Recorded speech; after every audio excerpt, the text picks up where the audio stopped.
Pues henos aquí de nuevo eh, hablando de la resurrección de Jesús y especialmente de la predicación de eh, Pedro el día de Pentecostés, que es cuando se puede decir que la iglesia comienza a proclamar que Jesús ha resucitado. El mismo maestro que habían abandonado cuando lo arrestaron, Pedro lo negó, tenían miedo, encerrados en el cenáculo o en algún lugar por miedo a los enemigos de Jesús, ¿verdad? Hay que tener cuidado con pensar que estos son todos católicos y los judíos están en contra de ellos, porque todos son judíos, ¿eh? No será hasta mucho después, en Hechos de los Apóstoles, allá por el capítulo eh, 14, 15 de Hechos, que por primera vez van a los paganos, a los que no eran judíos, pero todos son judíos, pero ya para el tiempo en que fueron escritos estos escritos, los evangelios, comenzando en los años 60 tardíos, 70, 80, es decir, 50 años después de la muerte de Jesús, o 40 años, y hechos quizá todavía más tarde, pues ya la división entre los judíos que creían en Jesús y los judíos que no creían en Jesús, pues se vuelve esa relación mucho más áspera, mucho más reñida, enemistad, etcétera, que ha durado hasta ahora, ¿no? Todavía se busca a los judíos para echarle culpa en gran ignorancia, odio y falta de caridad cristiana, ¿verdad? E ignorancia de que Jesús y María y Pedro y los apóstoles y todos eran, y Pablo eran todos judíos, ¿no? Lo que creyeron en Jesús, pero eso podemos hablarlo más en otra ocasión. Pero yo quería seguir con el tema este del cumplimiento de las escrituras, precisamente escrituras hebreas, en lo que llamamos el Antiguo Testamento, una palabra que aparece en la segunda a los Corintios de Pablo, en el capítulo 3, igual que la palabra Nuevo Testamento solo aparece en Jeremías capítulo 31, verso 31 y siguientes. Entonces, lo muy interesante es que ya la primera comunidad cristiana, y hoy la lectura también trata mucho de ese tema, ya la primera comunidad cristiana seguía indagando en las escrituras, porque no es que nunca habían leído las escrituras, las habían leído. Natanael está debajo de una higuera leyendo, se supone, las escrituras.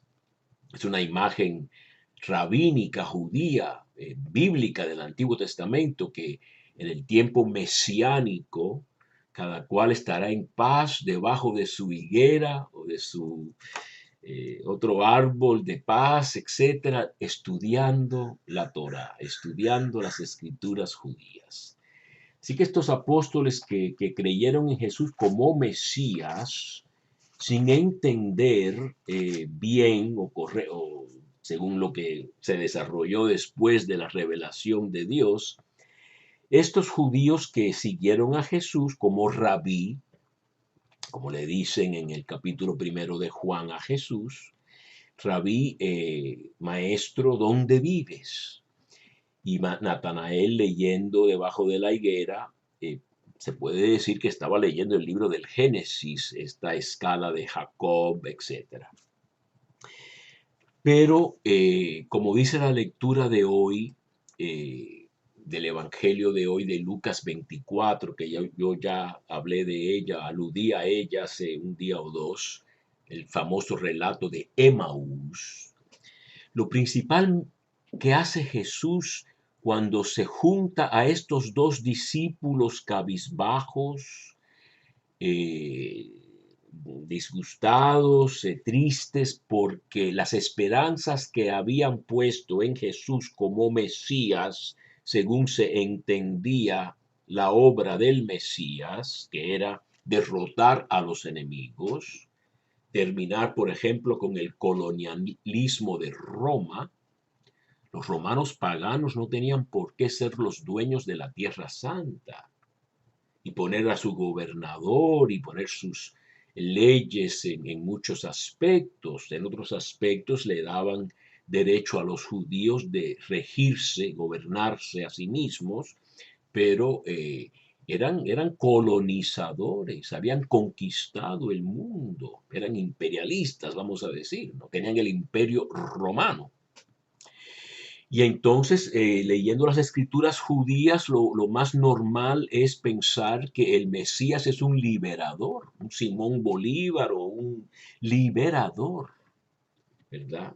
De gente que está bajo el yugo de extranjeros que cobran impuestos y abusan y 20,000 cosas, ¿no? Entonces, lo interesante de esta conversación, cuando Jesús, incógnito, desconocido, se junta a estos dos discípulos, les pregunta qué están hablando. Y le dicen, ¿eres tú el único forastero? Ellos creen que Jesús no es de ahí, porque los que son de ahí, de Jerusalén, todos saben, según este relato de Lucas, lo que le pasó a Jesús, el Nazareno.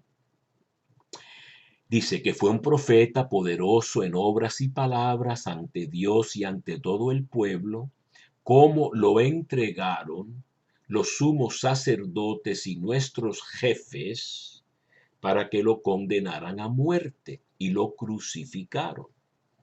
Así que aquí se puede decir que los líderes judíos estaban muy unidos, especialmente los sumos sacerdotes, a los romanos, tenían una relación muy buena con los colonizadores, eso ocurre mucho, ¿verdad? Los colonizadores se ganan la buena voluntad de los poderosos, les dan privilegios y así tienen capacidad para gobernar a los súbditos conquistados con sus mismos líderes.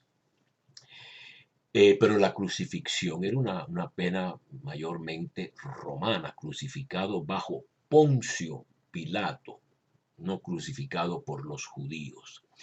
Nosotros esperábamos que él iba a liberar a Israel, pero con todo esto ya estamos en el tercer día desde que esto sucedió. Es verdad que algunas mujeres de nuestro grupo nos han sobresaltado, pues habiendo ido muy de mañana al sepulcro y no habiendo encontrado su cuerpo, vinieron diciendo que incluso habían visto una aparición de ángeles, que dicen que está vivo. Algunos de los nuestros también fueron al sepulcro y encontraron como habían dicho las mujeres, pero a él no lo vieron. Sepulcro vacío. Y las mujeres no dignas de fe en estos tiempos y en esas culturas, la mujer, la cultura judía, la mujer no era capaz de ser una testigo fidedigna. Entonces él les dice, qué necios y torpes sois para creer lo que dijeron los profetas. ¿No era necesario que el Mesías padeciera esto y entrara así en su gloria? Así que no habían entendido Isaías 53, no habían entendido el Salmo 22, Dios mío, ¿por qué me has abandonado? No habían entendido otras escrituras que quizá hablaban del sufrimiento, por ejemplo, en el libro de la sabiduría, el sufrimiento del justo, que se burlan de él, lo ponen a prueba. Si es el Hijo de Dios, que lo salve Dios, eso se lo echan en cara, se lo dicen a Jesús en el Evangelio de Mateo cuando está crucificado. Todo esto viene de las escrituras hebreas del Antiguo Testamento. Entonces dice que comenzando por Moisés, quiere decir la Torá, los primeros 5 libros, y siguiendo por todos los profetas, que tiene que ser los profetas anteriores, Josué, jueces, Samuel y Reyes, y los profetas posteriores, que son los que los cristianos llamamos profetas, pero no son los únicos profetas, Isaías, Jeremías, Ezequiel y los 12. Creo que ayer dije que David lo llama Pedro como fue profeta, Abraham fue profeta, Moisés fue un gran profeta.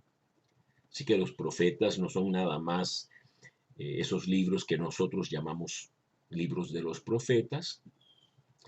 Les explicó Jesús lo que se refería a él en todas las escrituras. Así que Jesús les da una exégesis bíblica en este camino de Emaús. Les explica, les abre los ojos, o comienza a abrirle los ojos, explicándoles, dándoles el sentido profundo y último y más pleno de lo que las escrituras trataban, decían. Y entonces, como quieren quedarse con él, quédate con nosotros, Señor, es una canción muy bella, ¿no? La tarde está cayendo. Quédate con nosotros porque atardece y el día va de caída. Y entró para quedarse con ellos, sentado a la mesa con todos, tomó el pan, como había hecho tantas veces, pronunció la bendición, lo partió y se lo iba dando. A ellos se les abrieron los ojos y lo reconocieron, pero él desapareció de su vista. Se dijeron el uno al otro, ¿no ardía nuestro corazón mientras nos hablaba por el camino y nos explicaba las escrituras? Y levantándose en aquel momento se volvieron a Jerusalén, donde encontraron reunidos a los 11. Así que estos discípulos son de un grupo más amplio, esos 72 o quizá todavía más amplio. No son los 11, los 12 menos Judas, que se ha matado, etc. Los 11 con sus compañeros que estaban diciendo, es verdad, ha resucitado el Señor y se ha aparecido a Simón, primero a Pedro. Y ellos contaron lo que les había pasado por el camino y cómo lo habían reconocido al partir el pan. Quiere decir que la mesa de la palabra y la mesa de la Eucaristía juntas. Y tendremos que seguir mañana.